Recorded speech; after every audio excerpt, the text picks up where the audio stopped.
Friends, welcome करुच्ची मो YouTube channel श्रीमा lifestyle को। आपण मैंने एक्सरे केमती हुए कौन के सब विषय किसी जानते, रेडिएशन कौन, रेडिएशन को प्रोटेक्शन दवाई कौन सब यूज करा जाए, केमती कौन एक्सरे हुए से सब जिनस आपण मानक मु जनइबी मोर ये वीडियो द्वारा।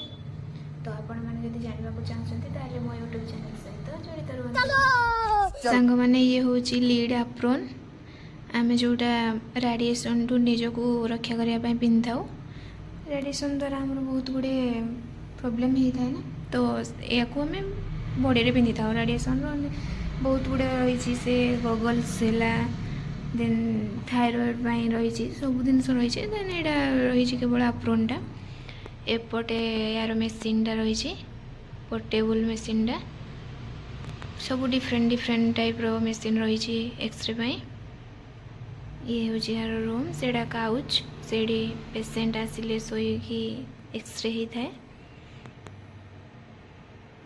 एमती किसी रही तार रूम बहुत किसी जनइबी। तो ये आज में किसी जानता तो भल लगी लाइक करेंगे, सब्सक्राइब करेंगे। रोची बाय।